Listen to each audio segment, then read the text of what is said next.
Oi gente, hoje eu tô aqui pra falar sobre as minhas leituras de julho.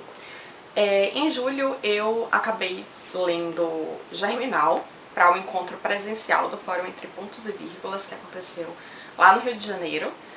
Eu falei um pouquinho sobre a minha viagem para o Rio de Janeiro, para Paraty, para Flip, no meu vídeo Flip 2016, se vocês tiverem interesse em assistir. Mas depois que eu voltei de Paraty, eu fiquei uns dias no Rio de Janeiro e participei do encontro presencial, que o tema do livro foi Germinal, foi maravilhoso. A gente fez um piquenique lá no Parque Lage e discutiu esse livro. Foi um livro que eu gostei bastante, foi um livro que eu achava que eu não ia gostar, porque todo mundo me dizia que ele era um livro muito difícil. E apesar dele ser um clássico, eu achei que ele é um livro bem tranquilo. Ele é um livro grande, esse aqui, por exemplo, ele tem 500 páginas, essa edição, e a letra é bem pequena, então eu imagino que numa edição com a letra maior ele deva passar para umas 600 páginas. Mas esse é um livro que pelo menos me fez refletir sobre muita coisa. Esse livro aqui é um livro que ele tem uma forte orientação marxista, porque Émile Zola, ele era um grande crítico do capitalismo e do que o capitalismo e a Revolução Industrial tinham feito com a população da Europa. Então esse livro aqui ele se passa na França, Émile Zola era francês, e basicamente dentro da realidade dos trabalhadores das minas de carvão no século XIX. Ele fala também um pouquinho sobre os donos ou os administradores, vamos dizer assim, das minas. Então ele faz esse contraponto para a gente ter uma ideia de como viviam as classes mais altas e de como viviam as classes mais baixas, que eram esses trabalhadores explorados.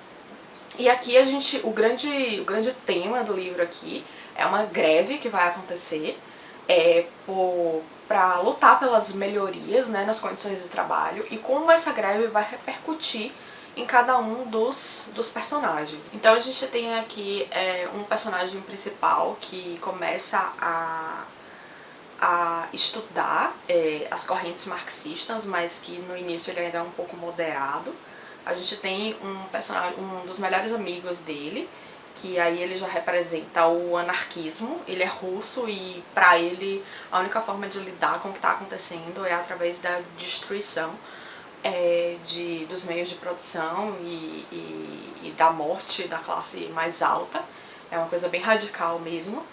E a gente tem também alguns revolucionários mais radicais, mais violentos, alguns mais moderados. Então a gente vai... Esse é um livro que ele tenta mostrar para os leitores as diferentes formas de lidar com essa exploração que o proletariado sofre. Então quem não gosta muito do marxismo, quem não se interessa pelo marxismo, nem pelo menos em termos históricos, não vai gostar muito desse livro, porque Émile Zola ele não esconde mesmo a orientação dele. Eu particularmente gostei muito da forma como ele descreve como era a vida dessas pessoas, do contraste que ele estabelece com a população mais rica. Gostei muito do final também. Fiquei meio frustrada ao longo do livro por conta da forma como as mulheres são exploradas, por conta da forma como as pessoas vivem de forma tão violenta, a naturalização dessa violência. Mas isso faz parte da realidade que ele está querendo mostrar. Em geral é um livro que eu recomendo, mas recomendo ler com um pouquinho de calma, de paciência. Eu acabei lendo mais rápido do que eu gostaria por conta da participação no encontro, mas talvez seja um livro que eu possa reler no futuro. Esse mês também eu li 2 livros de Patti Smith, Só Garotos e Linha M. Foram 2 livros que eu, assim, amei mesmo. Acabei gostando mais, eu acho, de Linha M do que de Só Garotos, porque eu me identifiquei mais com essa Patti de 66 anos do que com a Patti de 19 anos. É a minha cara, né? Me identificar com os personagens mais velhos do que com os personagens mais novos. Essa Patti aqui de 19 anos, ela me inspirou muito a tentar ser mais corajosa, a tentar ser mais criativa, a lutar por mais liberdade na minha vida. Mas ao mesmo tempo eu não consigo me identificar tanto com ela, porque a minha vida ela é muito mais certinha. Ela é muito mais linear, eu não assumo tantos riscos, vamos dizer assim, quanto ela conseguiu assumir. Mas eu gostei bastante do mundo em que ela viveu aqui, essa década de 60, da geração Beat. você tinha a Guerra do Vietnã, você tinha esses jovens que não tinham nada a perder, porque o que eles não queriam era participar dessa guerra, então eles dormiam na rua, eles dormiam na casa de amigos, eles não tinham dinheiro, às vezes eles não tinham o que comer, mas mesmo assim eles seguiam em frente e eles lutavam pelos ideais que eles defendiam.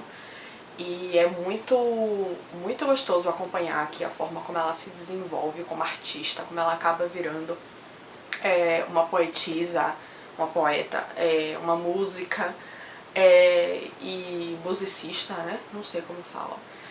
E acaba lançando o disco Horses, que é um precursor do movimento punk, da música punk.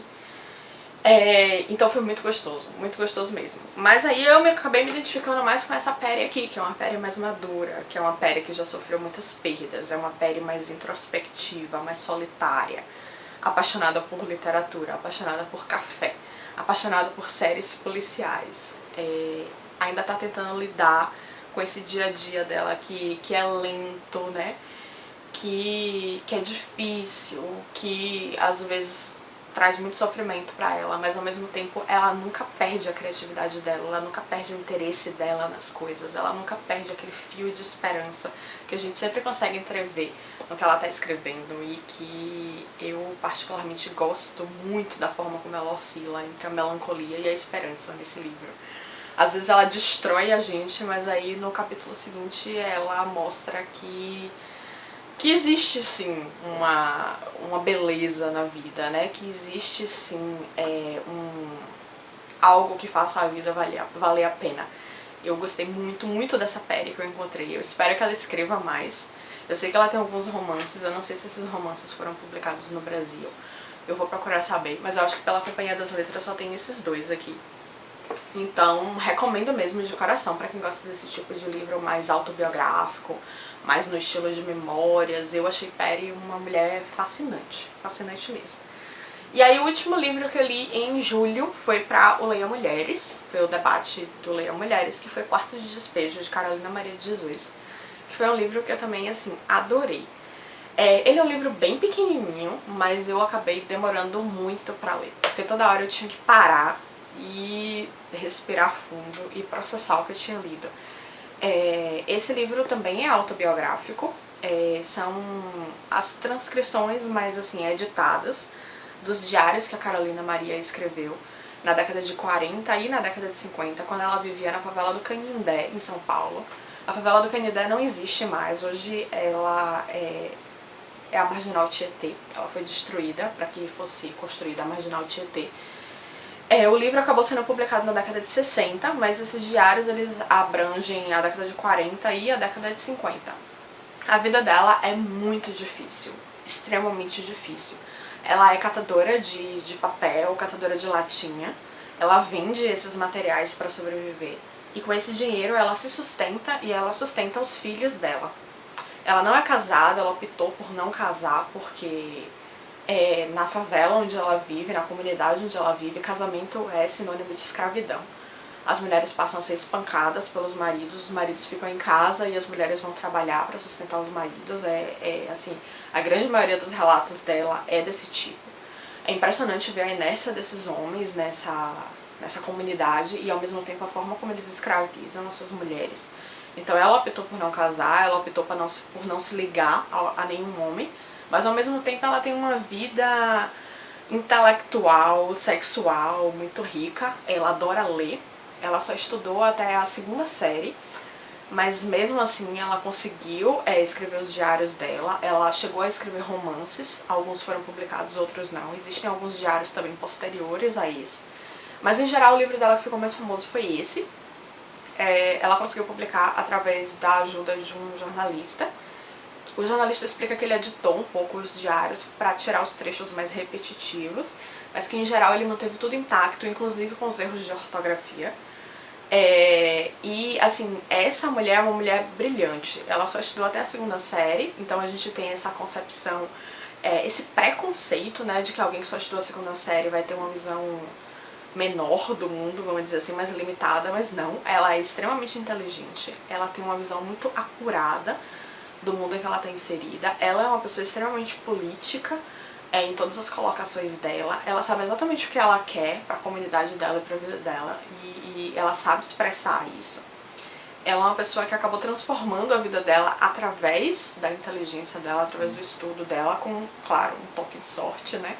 Que não pode faltar na grande maioria das pessoas bem-sucedidas, mas ainda assim o mérito é dela. E é muito fascinante acompanhar a realidade dessa mulher, uma realidade dura, uma realidade em que a fome está sempre presente, em que a violência está sempre presente, principalmente a violência contra a mulher. Por isso que às vezes eu tinha que parar um pouco pra respirar. Depois que a gente lê esse livro, a gente começa a ver com outros olhos as pessoas que pedem dinheiro a gente na rua, a gente começa a ver com outros olhos as pessoas que moram nas favelas. A gente começa a ver com outros olhos a ajuda que a gente pode dar a essas pessoas, ou como a gente pode lutar para transformar essa realidade. E principalmente a gente começa a pensar nos nossos próprios privilégios e no quanto nós somos sortudos por ter tanto. E quanto muitas pessoas com tão pouco conseguem alcançar, mais às vezes do que a gente consegue alcançar, né? Como a vida é injusta, né? Como é difícil que exista uma classe de miseráveis, uma classe de explorados para sustentar um estilo de vida de tantas outras pessoas. Essa pelo menos é a minha visão. Eu acho que essas pessoas existem para que outras possam ter dinheiro, porque senão essas outras pessoas não conseguiriam ter a quantidade de dinheiro que elas têm. Para mim esse livro fala muito sobre distribuição de riqueza, me fez refletir muito sobre as questões sociais do Brasil. Hoje eu sei que essa realidade da favela é bastante diferente por conta do tráfico de drogas. Nessa época ainda não existia tráfico de drogas nas favelas, pelo menos não na favela do Canindé, onde ela morava. Então hoje a realidade é bem diferente, mas ainda assim a gente vê que muito disso aqui ainda é a forma como muitas pessoas vivem no Brasil. A fome, talvez ela tenha diminuído um pouco em relação a essa sociedade aqui, essa comunidade na década de 40 e 50, mas hoje a gente tem uma fome de outro tipo, né? É a fome de uma pobreza que às vezes é até obesa, mas que é desnutrida, porque só come porcaria, só come açúcar, só come gordura, que são alimentos hoje baratos. Então é isso.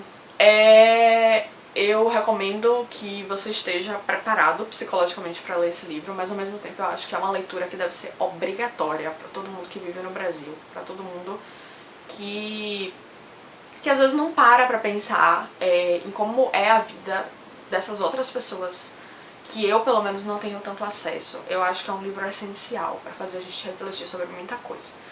Então é isso, espero que vocês tenham gostado do vídeo, um beijo e até o próximo.